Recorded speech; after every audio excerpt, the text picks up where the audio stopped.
Hello বন্ধুরা, আজ আমরা বানাতে চলেছি পাঙাশ মাছের ঝাল। তো প্রথমে কড়াতে রিফাইন তেল দিয়ে দিলাম।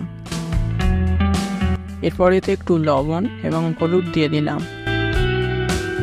এরপর একটু তেলটা খুন্তি দিয়ে ভালো করে নেড়ে দিলাম, যাতে লবণ ও হলুদটা তেলের মধ্যে ভালোভাবে মিশে যায়। এরপর তেলটা একটু গরম হতে আস্তে আস্তে মাছগুলো কড়াতে দিয়ে দিলাম।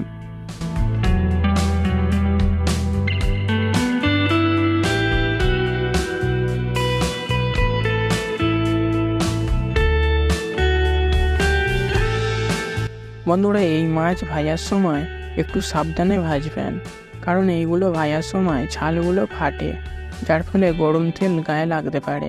তাই অবশ্যই খুব সাবধানে ভাজবেন। তো মাছগুলো একটু উল্টে পাল্টে ভালো করে ভেজে নিতে হবে।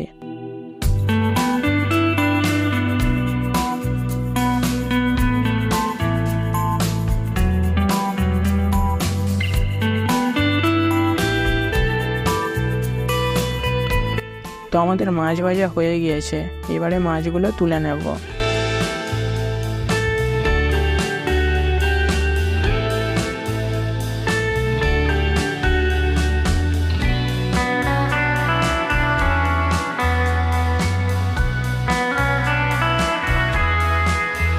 এরপর একইভাবে বাকি থাকা মাছগুলো ভেজে নেব। আসলে 1 কিলো মাছ আনা হয়েছিল, এতটা মাছ একেবারে ভাজা যেত না, তাই দুবারে ভাজতে হবে। তো প্রথমে কড়াতে রিফাইন তেল দিয়ে দিলাম। তো এরপর কড়াতে রিফাইন তেলে একটা বড় সাইজের পেঁয়াজ কুচি দিয়ে দিলাম। এরপর রসুন দিয়ে দিলাম।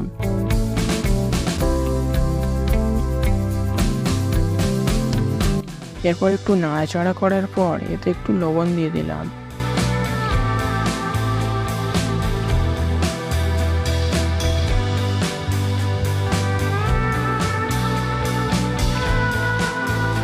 এরপর দিলাম আদা বাটা।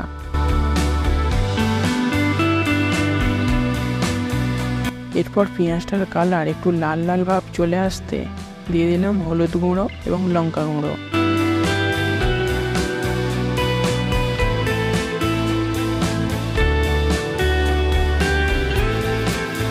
এরপর এটা ভালো করে মিশিয়ে দিয়ে দিলাম টমেটো বাটা। এরপর এটা ভালো করে মিশিয়ে জল ঢেলে দিলাম।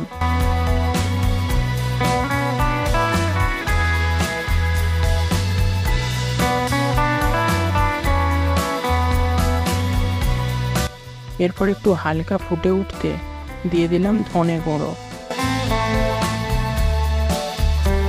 এরপর ভালো করে নেড়ে মিশিয়ে নিলাম।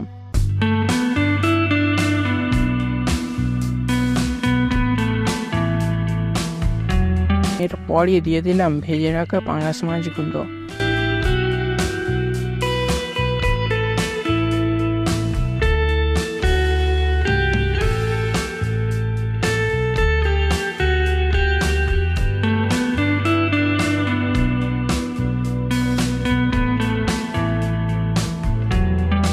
এরপর একটু কাই হতে গরম মশলা দিয়ে নামিয়ে নিলাম।